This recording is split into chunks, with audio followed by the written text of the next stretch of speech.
Text the house, please. I am. Hello, good morning, everybody. We're so many technical difficulties on this one, but hey, it's going to be worth the wait. Hey, Mike. Hi. Yeah, hi. That was an awesome adventure, I, was it? hey, you know what? I was just telling Ted off stage, between that and cancer, I'll take that. In the you know re possibilities of problems, I'll take that over cancer, and I've had both, and so has he. So um first of all, thank you for being here, for being my wingman as usual. You rock, and you know how much I love you. You're a godsend in my life, and I would never ever thought I'd be friends with a redneck, but hey, here we are. Yeah, and I never thought I'd be friends with a fancy Montreal Canadian. So, Yeah, well, yep. and you're about to meet a legend, so that's what Or, happens. Hey, let's kick this off, start this, and do the intro. So I'm gonna kick you off, Mike. Business is no longer only about products and services. More than ever, it's about connection and community. Business is about people. And that's why I created these live events.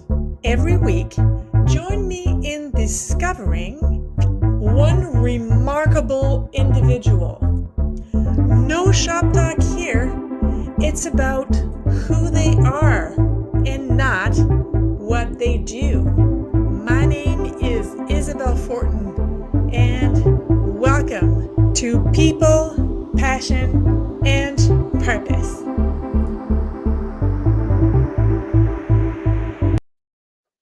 And of course, even the intro had to go haywire, because that's just my luck today. And, it really doesn't matter. So, guys, this gentleman has been on the radio since 1978. He has been talking to me personally. I know he knew nothing about me before, like a month ago, but he was talking to me in my ears while I'm walking the dog, in the showers, while I'm cooking. Well, like, he's been entertaining me, accompanying me through rough patches in my life since 1989. And I am ecstatic and extremely nervous. I know he's going to laugh at that, but extremely nervous to have him on. Please, guys, welcome Mr. Ted Bird. Ted, hi. Since 1989. Since 1989, you're even talking to me in my shower, Ted. Hello. Well, Wow. of course, I had to say that, right? Okay. I averted my gaze, though. Well, I had to set the tone so you know what kind of chick I am. Okay. Well, you've got purple hair, so I know that you're a little bit off the beaten track. Yeah, I got purple hair, and I even matched a shirt to go with the hair this morning. And I know you So were in the military too, so you're a little bit I haywire. was. Yeah, I was for a decade. Yeah, and I come from a military family. Both my parents served. That's how they met. They actually met in Baden, Germany. And when I Nice. joined, my brother was an Air Force spy. So it was Well, a long time. if you've been listening to me for all that length of time, then you know that I have a deep, abiding respect for all things military. Yes. And where does that come from? It comes from being named after my father's favorite uncle, Ted Williston, who was killed in action in World War II. Aw. And yeah, and so I was named after him. And my dad, who would have been born in 33, so he was a boy during Yeah. World War II, and those guys were his heroes, right? Yeah. Yeah, so he had growing up, there were lots of books around the house. Dad was always watching documentaries, World War II documentaries. It was omnipresent in the home. and Mhm. I took an interest in it, and I read all the books and watched all the documentaries, and he And you took were me to never all. inclined. I'm sorry, I didn't mean to cut you off. He took me to all the war movies, and I was never inclined to join. No, and I only realized later in life when it was too late that that's what I should have done. Yeah, but had you done that, I wouldn't, have you in my ears all these years. I wouldn't have been in your shower. Well, maybe I No, would you have would been. not Maybe I have would have. been in my We would have met on a base, and I actually would have been in your shower. Yeah, well, not the image, not the image Uh, one. So, I'm very grateful and very humble that you accepted my invitation. I This show, you didn't really see in the intro because for some reason I'm having difficulties with that too. But it's about people, passion, and purpose. So there's only 3 questions, and sub questions obviously, and it's a conversation style. mhm. And when we're done, you get to ask me what the hell you want. Of course, you Okay. are under no obligation to ask me anything, but should you choose, you have that right. So that's how that's going to run. So, Ted, my first question, I think you kind of answered a little bit, but my first question is, who has been the most influential, dead or alive, has been the most influential person in your life, and why? Oh boy. Well, if I had to pick one person, can I pick two? Can I split it between Yes, you two? can, Yeah, because I would. because. I would say my dad, for the reasons aforementioned. He influenced everything that I became passionate about, with the exception of media. My dad wasn't a media guy at all. He was, by profession, he was an engineer, a civil engineer, and he uh, originally was going to be a professional musician or music teacher because he was a classically trained musician. He was a pianist and a trombonist, and he went to the York Conservatory of Music in Toronto for a year, but then he got homesick and also realized he didn't want to be a music teacher for the rest of his life. So he went back to Fredericton, became a civil engineer. All of that to say, he was not a media inclined guy at all. Media was not something that particularly interested him, other than consuming it. But he influenced me in my passion for sports. He influenced me in my passion for history, particularly World War II military history, and yeah, and he was, he was my dad. And I think for most sons, a hands-on father is it's pretty hard to find anyone who's more influential in your life. And the other person who I would say ranks right up there would be Terry DeMonte, who was my longtime and is still a longtime broadcast partner for over 35 years now. Professionally, Terry has influenced me certainly more than anybody. Sitting across the desk from him in the studio, I've learned so much over the years, and also on a personal level, we're just such great friends, and we're like brothers from another mother. And he actually reminds me of my dad. If my dad was my age, he'd be Terry. Oh, that's so cool. Yeah.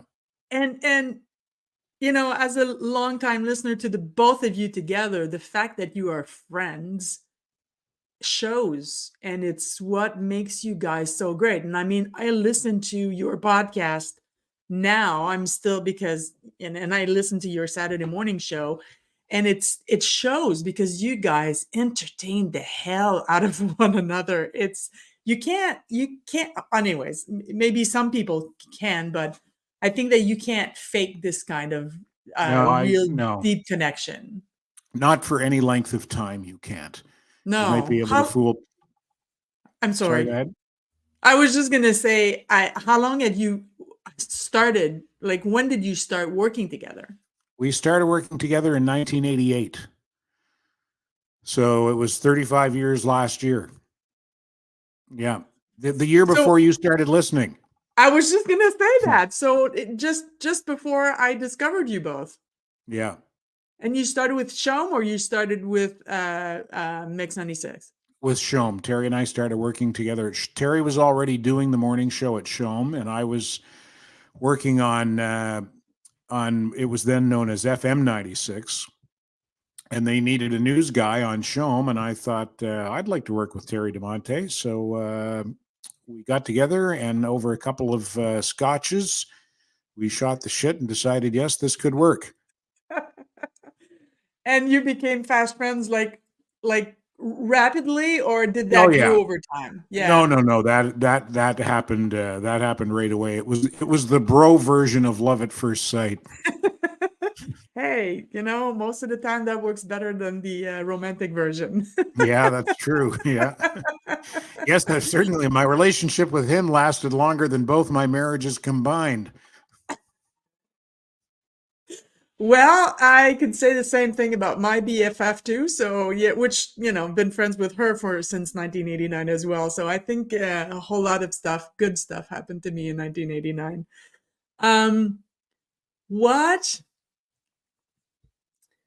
what's the thing outside of work, preferably outside of work? What is the thing that you are most passionate about?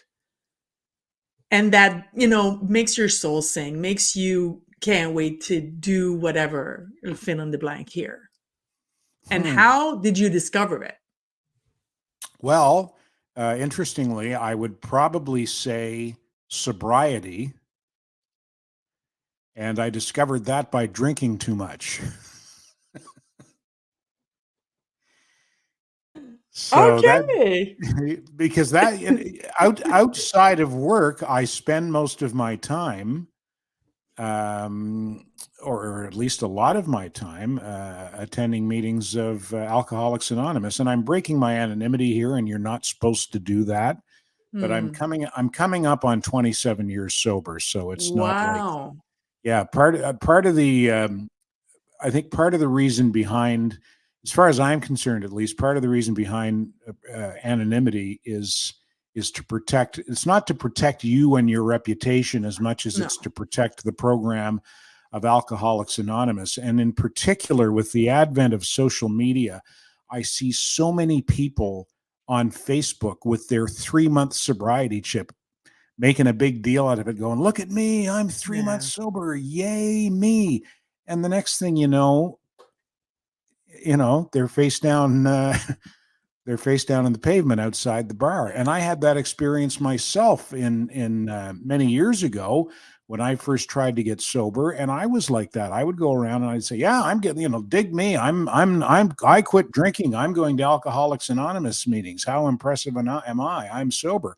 And the next thing you know, I'm not sober anymore. And I discovered the hard way that anonymity is to protect AA, because if you see someone bragging about their sobriety and the next thing you know, they're drunk, and you don't know about Alcoholics Anonymous, you might think, well, obviously it doesn't work because look at Yeah. him. He was running around talking about how great AA was, and he's sober now, and now he's drunk. So AA doesn't work. No, it's not that AA doesn't work. It's that, the person didn't work it.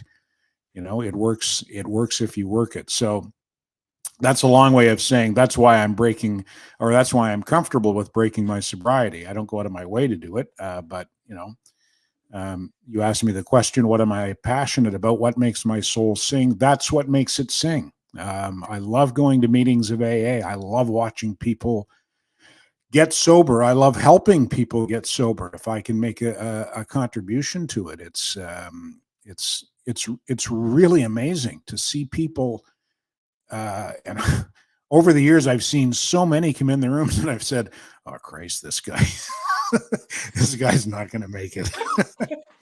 And the next thing you know, I'm going, "Holy shit, he's doing great. I aspire to his level of sobriety. He's doing fantastic." So it's quite something. It's for anyone, this won't come as a surprise to hear for anyone who knows AA and who's been around, but it truly was a divinely inspired program.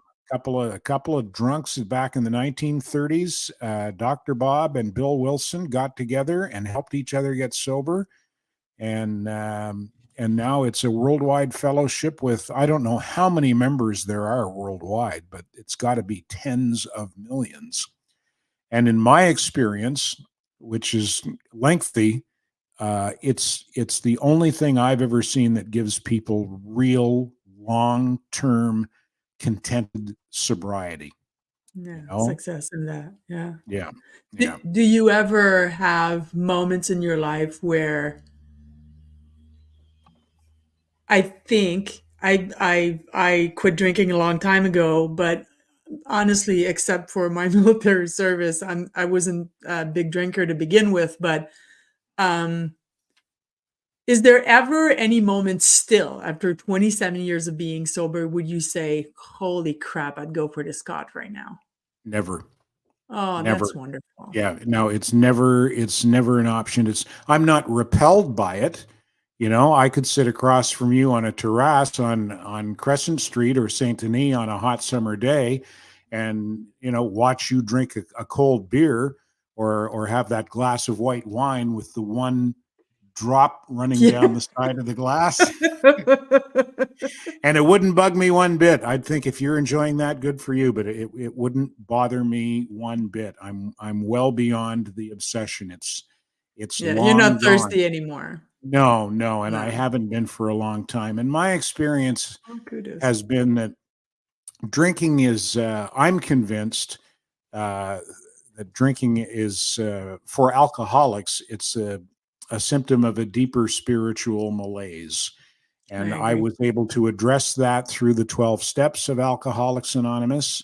And as a result of that, I haven't had to have a drink for a long time, and I haven't wanted to have a drink for a long time. Mm, I still have other difficulties and obsessions, and I face other adversity in my life, as we all do. And now I have this program of recovery that I can apply in other areas of my life as well. And mm, that's the bonus, and that's why people continue to go to meetings. Like I say, I'm coming up on 27 years, and I still go to meetings 3 times a week. And when I was in early sobriety, I heard a guy say, an old timer, and now I'm an old timer. I heard a guy say, for him it was like the spiritual gym. If he wants to stay in shape physically, he's got to go to the gym at least 3 times a week. If he wants to stay in shape spiritually, he's got to go to AA meetings at least 3 times a week.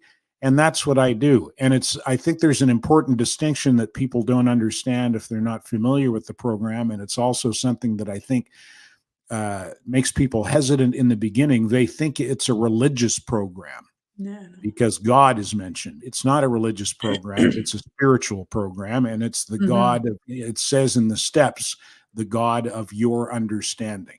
So, mhm. and even 27 years later, I don't even know what my higher power or my God is. All I know is that I just have an awareness now that I'm able to apply. As long as I go to the spiritual gym on the regular, I'm spiritually fit for the most part.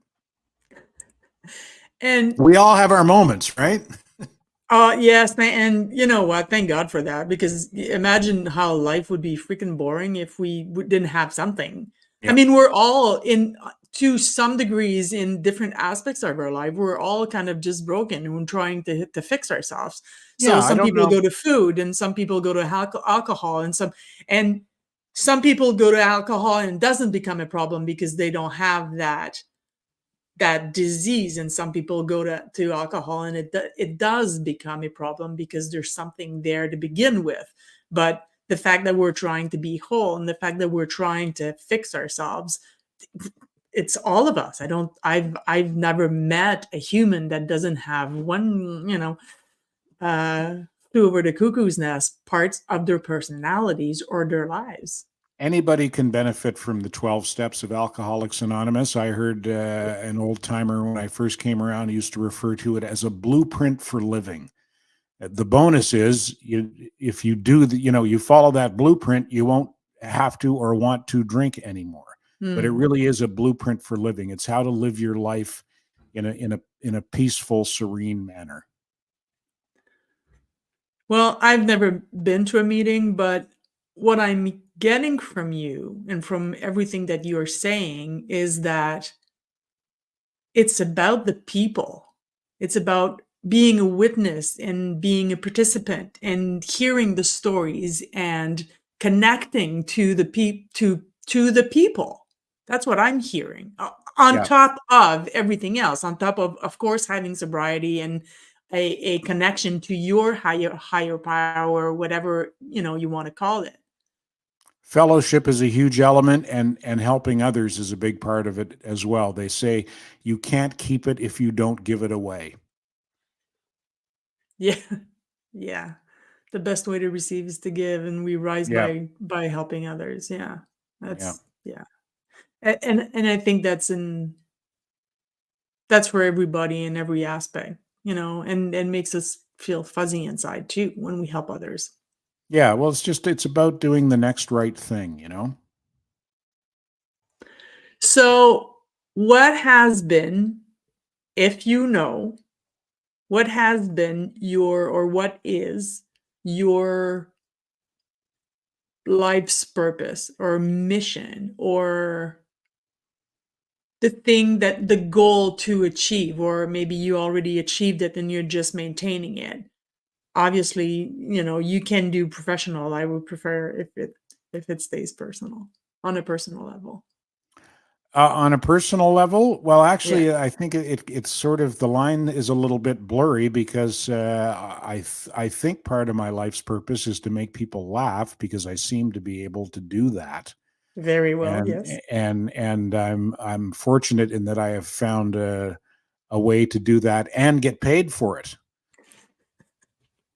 So yeah, other than that, I would say, and this, this takes me back to sobriety. I think that there was Mm. there was something that destined me to be in the rooms of AA and to do whatever I can in there to Mm. help people who've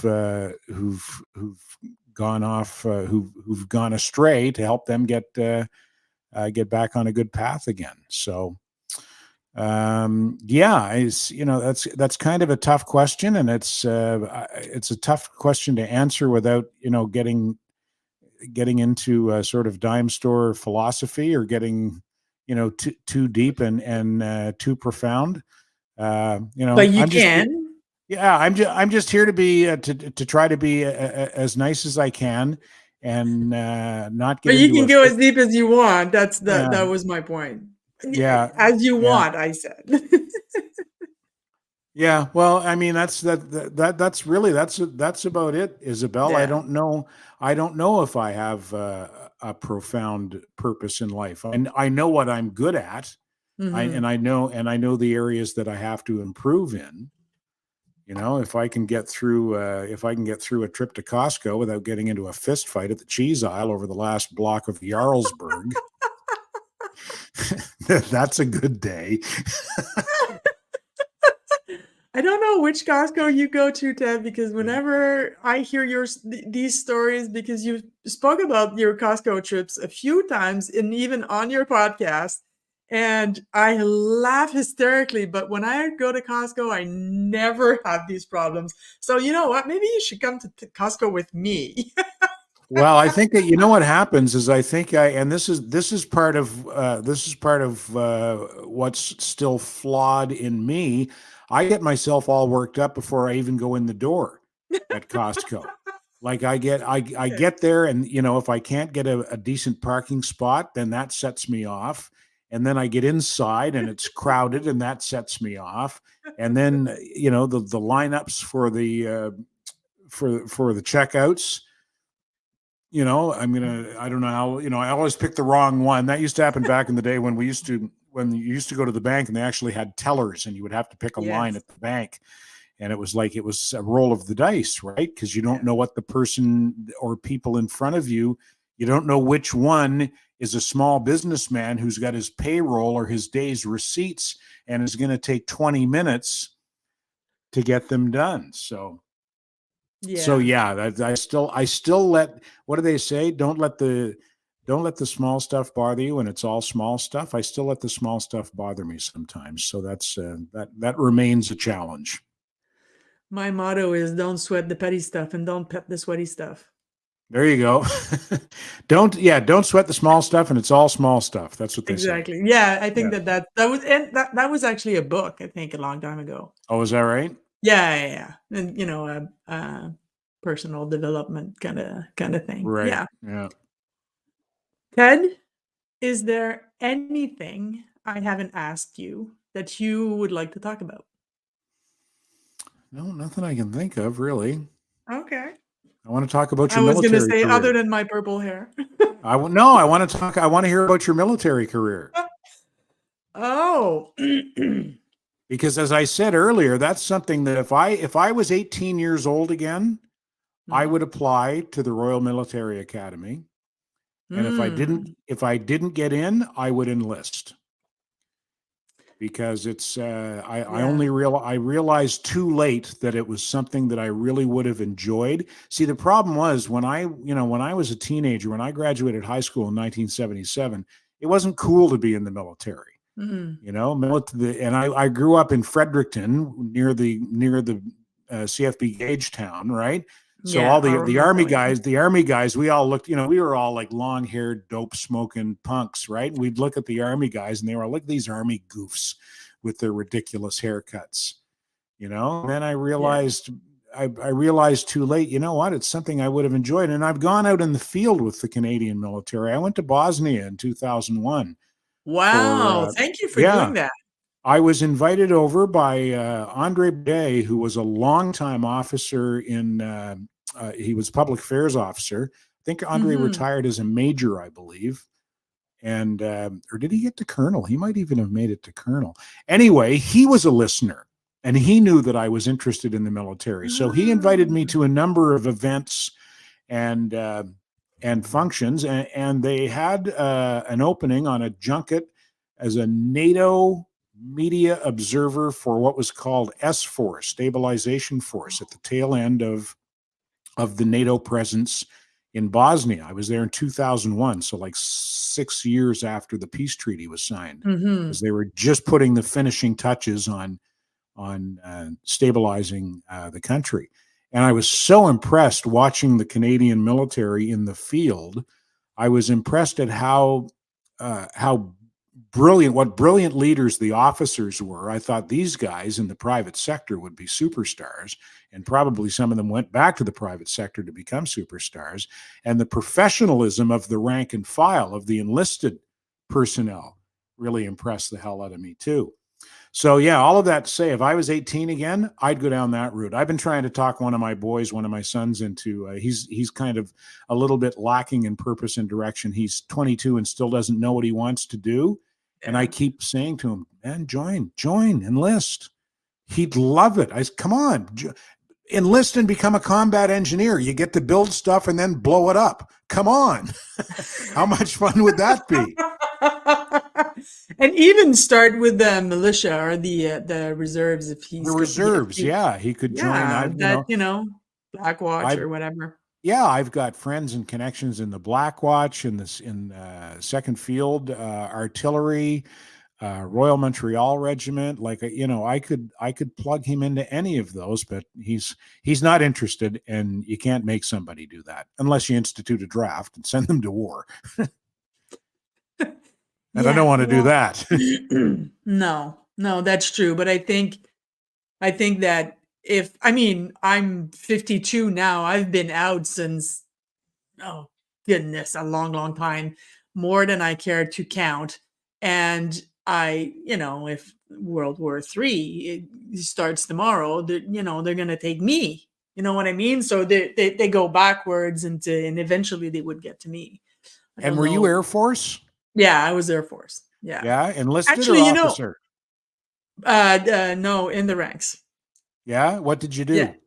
I worked in TCON, which was training control. So I worked admin, Okay. and I would book my guys, either the pilots or the tech, to on their recurring training. So book this and send them to the course, and this, and I would manage that. So, okay, so this pilot is due for his recurring in Phoenix, and this guy is due for his QL5 in Borden. So I'd send, and arranged everything like transport, their claims, their room and board, and all that good stuff. And So did you ever yeah, I did. deploy, or did you ever deploy, or were you No, always here?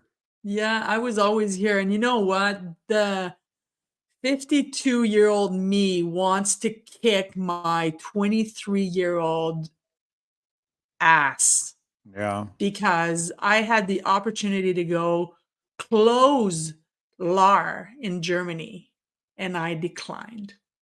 And Ted, I will regret that decision till the day I die. So And my both why my did you decline? boyfriend of the week. Who the Okay. fuck cares? I can't even remember his name. So yeah. He was pretty So important at the time, though, wasn't he? yeah. Well, I think it was the image that I had in my mind that was more important than the actual guy. But Yeah. yeah, and like I said in the intro, at the beginning, both my parents served. So both my parents are from small town Quebec, Victoriaville, Quebec, which is Hmm. a hole in the ground. And they lived on the same street, but that street was separated by a boulevard. And back then, my dad is 84 now, and so the boys would go to one school and the girls would go to another school. And by God's grace or whatever it is, the higher power decided that they were going to meet. They actually met in Baden-Baden, Germany, and started talking because all the Frenchies would hang out with the Frenchies, and that it's still like that in the military bases. And started talking, where are you from? Oh, you wouldn't know it. I'm from Victoriaville. And it was like, what the hell? I'm from Victoriaville. What street? Oh, Jutras Street. Oh, I'm from, so, and got married, had my sister, came back to Canada, and both released from the military. My mother, I'm all the good radio hosts always do that to me. They end up taking control of my show. So my mother became the first female mail carrier in Canada. Really? Fact, yeah, that was my mom. So that's where I come from. Hmm. And my dad became an English teacher. And he did that for 30 some odd years until he retired 20 some odd years ago now. So, yeah. So And when are they back in Victoriaville? my mom passed a long, long time ago. Okay. And she died. I was 5. Oh, And oh, thank you. You're sweet. Uh, she died. She was 36. Actually, you know what? That's what breaks my heart the most oh, now no is kidding. is is her the fact that she didn't get her life. Yeah, But and my dad stayed in Victoria. That both the grandparents' sets were there, and so that's where I was born. My brother and I were born there. did your So dad remarry? oh, twice. Yeah. Yeah. Dirty dog. Yeah. That's funny. His second wife, was his high school sweetheart that they Okay. reconnected after my mom passed, and they were married for about 6 years, and he's been married now for 37 years to this Wow. great lady I completely adore. Oh, that's nice. Yeah, her name is Colette, and the funniest thing is when they met, I was 12. And when they met, Colette and I were the same height. She's 5 foot, but I'm now 5'10". Hmm.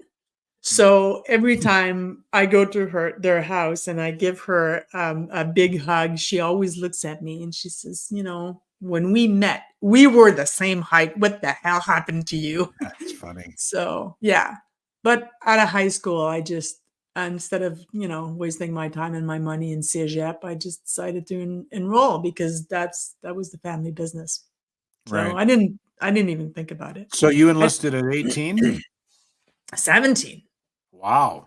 I wasn't allowed to drink alcohol, and I was serving my country. Yeah, That's and amazing. the in the mess hall, the bartender would say, in my mess, if you're old enough to serve your country, you're old enough to drink what the fuck you want. So, and And was that's that it. at St. Hubert? Yeah, Yeah. yeah, yeah. I think there was question.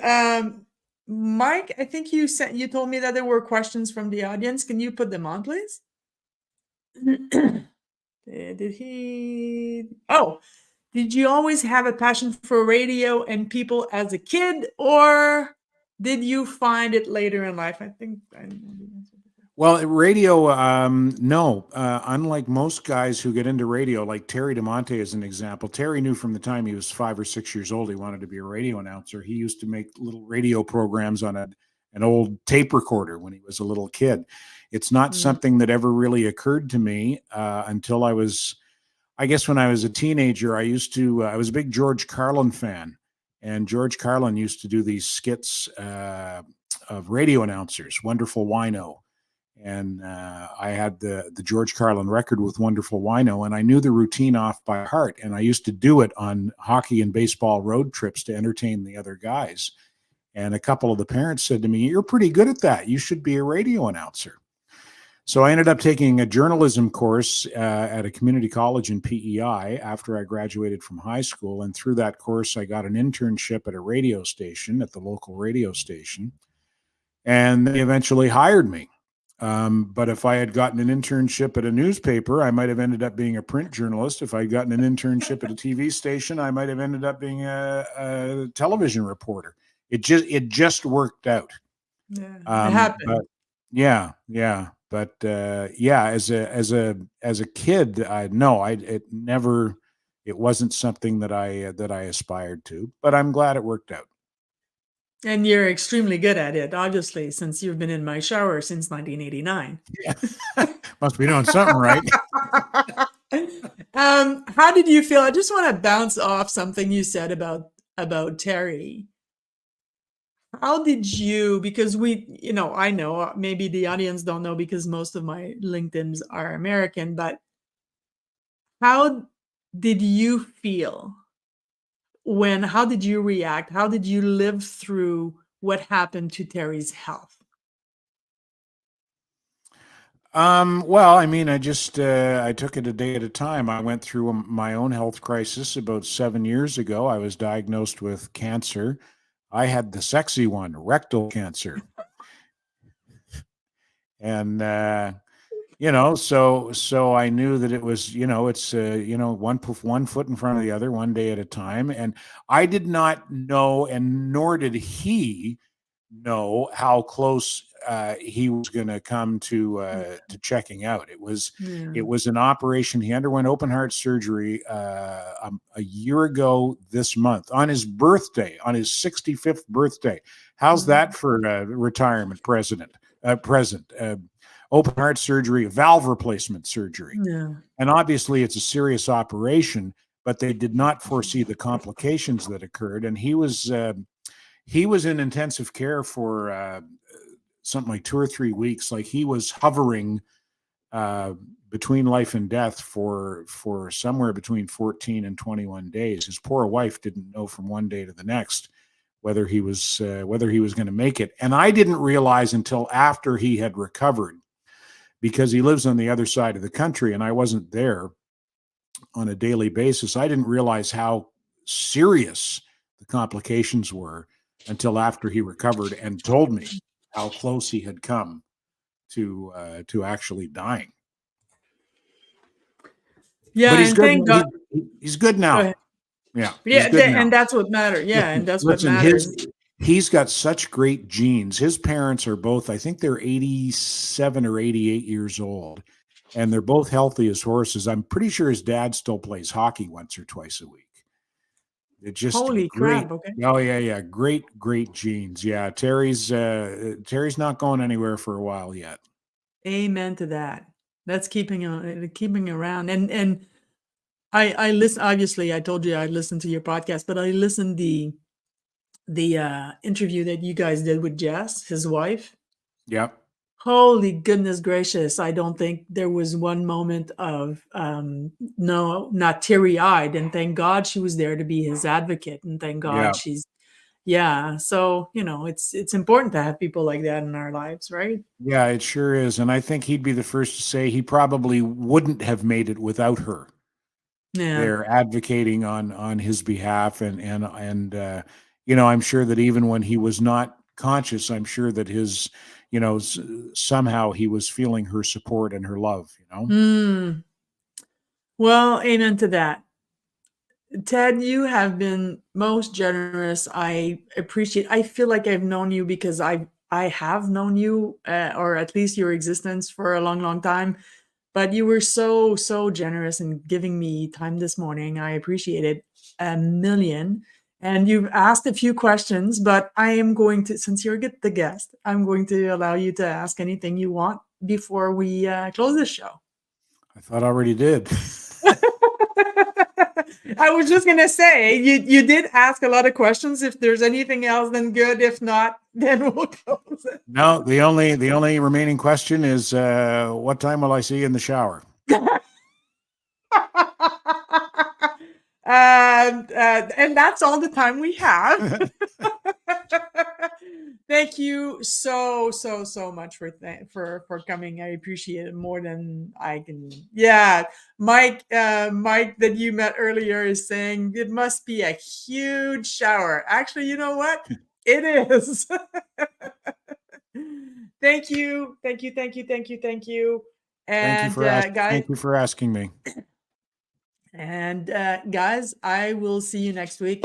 And the guests next week are the Soaring Prophets. And hang on to your hats, dudes, because that lasted an hour and a half. So I'll see you guys next week. Bye.